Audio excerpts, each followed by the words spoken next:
Saan nyo ba kinukuha yung mga coaching imported, mga luxury cars? Ang balita ko, dun sa interview mo, binili mo yung isang Rolls Royce dahil nagandahan ka sa payong. Tama ba? Sir, yes po.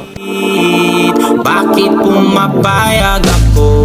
Matatamis na mga salita.